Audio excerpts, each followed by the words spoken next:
Welcome to the PETA Podcast. I'm Emil Guillermo, your host for this behind-the-scenes look at PETA, the largest animal rights organization in the world. Here we talk to the key players at PETA and the movement and ask them how animal rights change their lives and how they stay motivated to make the world a better place for the animals.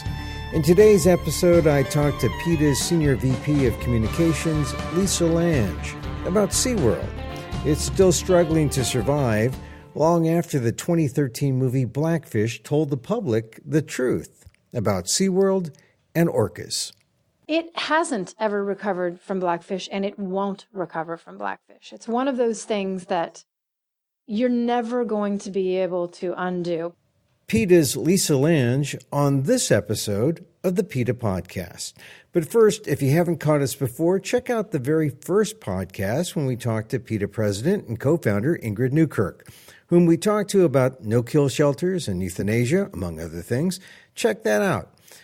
We have links to previous episodes on our podcast player on PETA.org or wherever you listen to podcasts. And because we're really just beginning, don't forget to check us out on iTunes. Please rate and review. It does help spread the word that PETA has a podcast talking about the issues you care about. Now, in our most recent episode, we also talked to Lisa Lange about the Oscats, PETA's version of the Oscars, and I'll admit a bias. I was rooting for the big overall winner, The Shape of Water. I must say, the movie had me at glub glub. If you saw the movie, you know what I mean. A great-looking, fabulistic movie about love for the other and for all species. And when are you ever going to see a movie that uses the word vivisection properly as a description of a heinous act? The Shape of Water, a great movie and a deserving winner of Oscars and PETA's Oscats. Now on to today's episode. SeaWorld still hasn't learned the lesson that cruelty doesn't pay. It continues to ignore the outcry of the public and loses millions of dollars. At the end of February, SeaWorld announced a fourth quarter loss of $20.4 million. Last year at the same time, it was about $11.9 million, a reported loss. So bigger losses, but reports still put revenue at $265.5 million. Now, that number is also down, but still an astonishing amount if it's greater than zero. Attendance was also down to about 4 million people, the lowest in years, but those people who attended bought an increasing amount of food and merch like orca dolls. I wonder if they bought many vegan hot dogs. Anyway, about $24.75 million worth. Yet the overall fourth quarter loss, as I said, was enough to drive CEO Joel Manby out of a job. I talked to Lisa about Manby stepping down, Lisa's own experience protesting at SeaWorld and getting arrested, and how the protest and the Blackfish effect have really made a difference. Here's my conversation with PETA's Lisa Lange on SeaWorld on the PETA Podcast.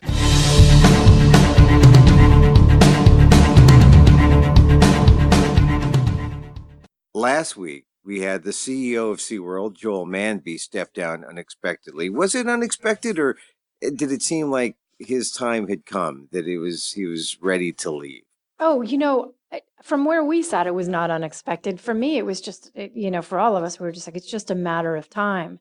This man ran SeaWorld with such arrogance and he was so tone deaf to how the public feels about abusing animals at marine parks like SeaWorld.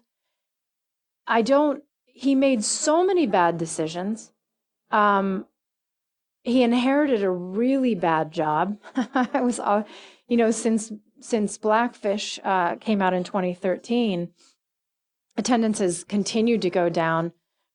Shareholders continue to lose money every quarter, essentially.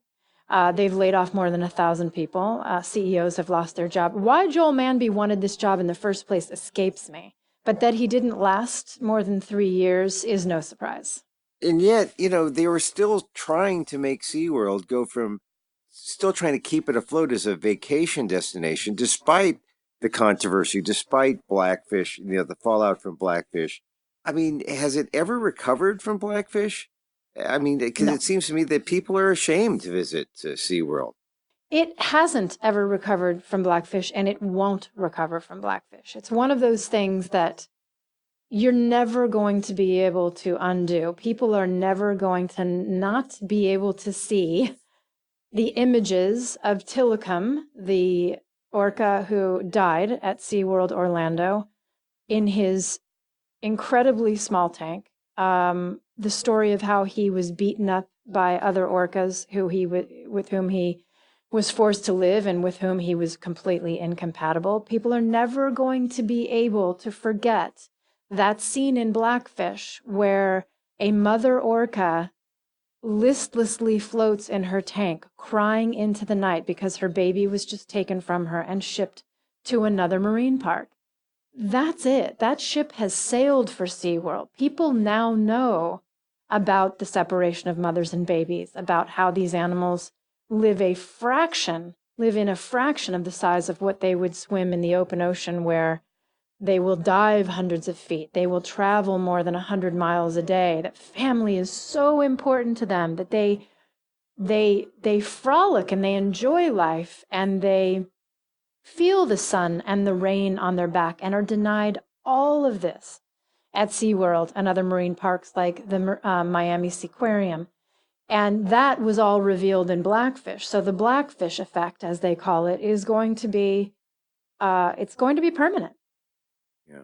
And yet, I was in San Diego uh, last year, and it's still there. And I know that there are people who may not know blackfish and may not have caught it yet, and there's still tourists and they're still visiting to some degree, that enough to keep the doors open there. What do tourists not know about SeaWorld that you think everyone should know? I think there's so much there, and again, so much was revealed in Blackfish. One of the things I think most people don't know that just has a profound effect on me, and I think most people who know it, is the bond that dolphins and orcas, who are part of the dolphin family, actually share with their families. So mother orcas will swim with their female babies their entire lives. These pods of orcas, they're all very close with one another. If a baby's mother dies, the rest of the pod will take up for that baby and take care of them.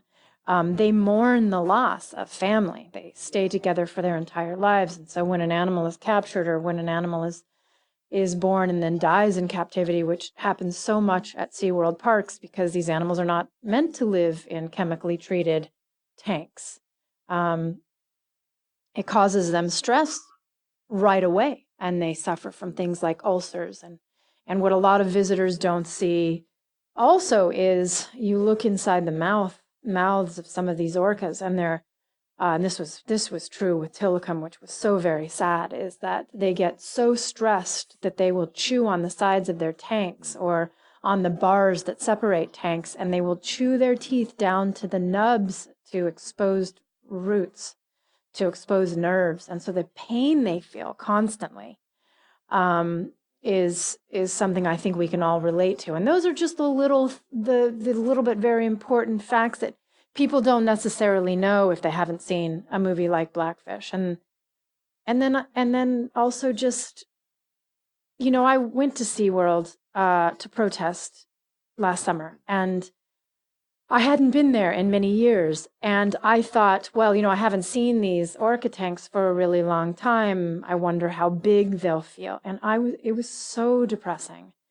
You watch these huge orcas swimming in these very small tanks, and they're just going around and around and around in circles. Now, I know that they swim more than 100 miles a day, or can, in the wild. And so that's significant to me. But I think even if you don't know that, if you give yourself a second to consider what that animal's going through, it's really shocking that a place like SeaWorld still exists today. And yet, now people know, if they're listening, they know all these things. I mean, how does it amaze you that people, given all these things that are out there that happen to the animals there in captivity, that they would still pay whatever sum of money SeaWorld asked them to pay to get through the doors and go see this and view this as an entertainment. Yeah, I am shocked when people do know and they still continue to go. I prefer to think that the people who are still going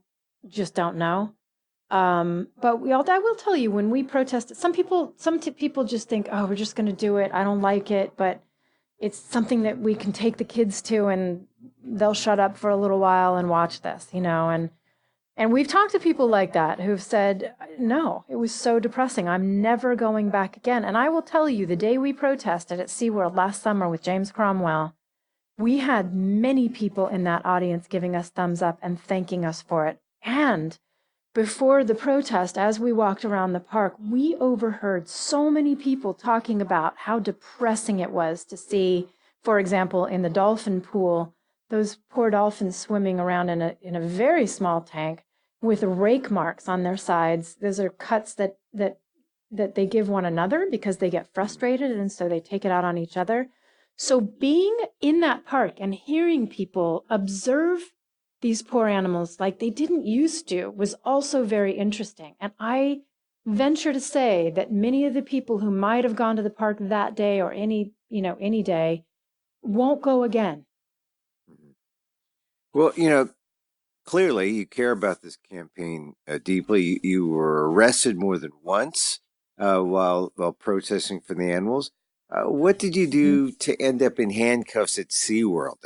Tell me about your arrest at SeaWorld, because I think some people don't understand or realize how passionate people become to get to that point. Yeah, the most recent one I think you're asking about is the protest at the Orca tank, and there were several of us, including actor James Cromwell, who is a love and one of my favorite people on the planet, and we did a protest inside the Orca Stadium where we had these little banners that said SeaWorld kills, and right before the show started, we quietly stood up in the stadium and held our signs, and James Cromwell addressed the audience about what they were going to see. The interesting thing is at SeaWorld, they've got this new quote-unquote orca encounter, and it's really depressing because they will have footage of free-swimming orcas playing behind the orcas who are in this tiny tank in front of them. It's just astonishing. And the SeaWorld trainer will stand there and talk about orcas in the wild and just natural things you don't know about them to the audience, while these poor orcas showing no signs of natural behavior that's being described by the person with the microphone. It's all just kind of sick and weird. So before the show started, as the announcer was just getting started, we quietly stood up with our banners, and we were arrested for that. Yeah. And what is it like to get arrested? Because I know a lot of people who might listen, they're they would call themselves animal rights people, but maybe not to the point of getting arrested. What is it like to get arrested, and what happens? And what do you have to do to get arrested? It kind of depends on what the action is. In this case, we were very quiet and we stood with our banners. We didn't want to disrupt the folks any more than we needed to, and we certainly didn't want to do anything that was going to upset the animals, and hence the quietness of it. We are all very peaceful, and so in most cases, I will tell you, when we do civil disobedience, peaceful civil disobedience. The folks who are the arresting officers are generally very, in my experience, they've been very gentle. They know we mean no harm and that we're peaceful and that what we're doing is a political thing, trying to bring about change by, kind of risking arrest like this. In this case, we were detained by the SeaWorld security, and their head of security got a little violent with us, which has never happened to me in my 25 years at PETA. But he did throw me and two other people to the ground, and it was pretty astonishing. But that's not generally what happens. Most, as I said, most people maintain control. He was just out of control. But did you address that with the head of SeaWorld? Did you address it with the authorities? Was there a way to somehow, call him on the carpet for his violence? yeah, we did file complaints with the police that day. Unfortunately, though, it seems there are cameras everywhere these days. There were no cameras behind the stadium where it took place. And so it was a he said, she said thing, and no charges were pressed against him. He knows what he did. And it was pretty amazing because the rest of the security agents were looking on in horror. But regardless of that, I mean, the day was an important one for us because, largely because of James Cromwell's involvement. When celebrities help us with these things, obviously the profile is raised. That day, the news was all about our protest, but it was also a very sad day because one of the baby orcas that had just been born about, I think, 3 months previously died at SeaWorld San Antonio. So it was a bad day for SeaWorld, which meant that it was a good day for marine mammal awareness. Some people say that there's been a change in how protesters, even those who do peaceful disobedience, how they're viewed. Have you seen that change in your time at PETA, so that when one does do civil disobedience, you can't always be sure that you'll be treated with a kind of civility, that people will come at you with a more violent type of approach because they view you as terrorists in some way? I have to say that I have not noticed that change in the way we've been treated. We are very careful. It's always very clear what we're doing. You can tell from our shirts and from our signs and from our demeanor that this is a peaceful protest. It's very clear what our message is. In this case, it was SeaWorld kills. SeaWorld hurts animals because they do. So I think, the response has generally been the same. But what has changed in the time that I've been at PETA and protesting animal abuse is, I think there was a time years ago, decades ago, where people would be annoyed by protesters and just like, oh, it's just an animal, But today, if there's a PETA protest, it typically stops people in their tracks. And the question isn't, why are you here? It's, what has this company done? We've gotten to the point where if we're protesting, people want to know, okay, well, what has the company done to abuse an animal? What company should I not be giving my money to? And I think that we've really gone in the right direction there. And it's been terrific. And as a result, you see things like SeaWorld losing customers. You see Ringling Brothers closing down, and many other circuses that use and abuse animals are no longer using animals. We're seeing an amazing growth in people eating vegan food and becoming vegan. And I have to say that a lot of that is due to our tenacity. I mean, it wasn't always popular to be speaking out for animals like fish and rats who were poisoned and burned in laboratories. But we did it, and we did it some more. And we're at a point now where people are sitting up and saying, okay, what's going on here and what can I do to help stop it? PETA's Lisa Lange. Lisa was also the target of some bad corporate espionage when SeaWorld was caught hiring someone to spy on her. The man actually talked to Lisa and got information from her under false pretenses. Lisa said, quote, "It was an odd feeling to know that you spent time with someone who was lying to you the whole time about who they are, and that the person thought so little of himself to infiltrate on behalf of an animal-abusing company like SeaWorld. But it also didn't surprise us because SeaWorld has been making foolish decisions for years, desperate to cling to its antiquated and cruel business model." End quote. It was just one of the things that came out of the Joel Manby regime, and Lisa had some ideas for what the new leaders at SeaWorld ought to do. Quote, "If the new CEO wants to last and bring the company back from the brink, he'll make his first priority stopping all breeding of animals and set a short timeline for the release of all the animals to seaside sanctuaries. That's the only thing this company can do to save itself. It can remain a theme park with rides and add spectacular experiences utilizing virtual reality, for example. But the only way it will survive is to let the animals go.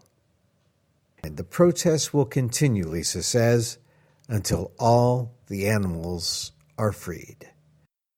PETA's Lisa Lange from my recent conversation with her on SeaWorld.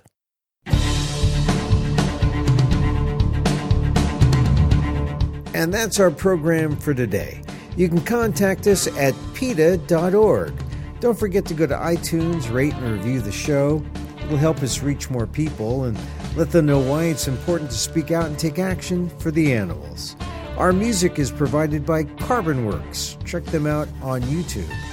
Join us again next time for more insight into animal rights and the fight for a cruelty-free world on the PETA Podcast.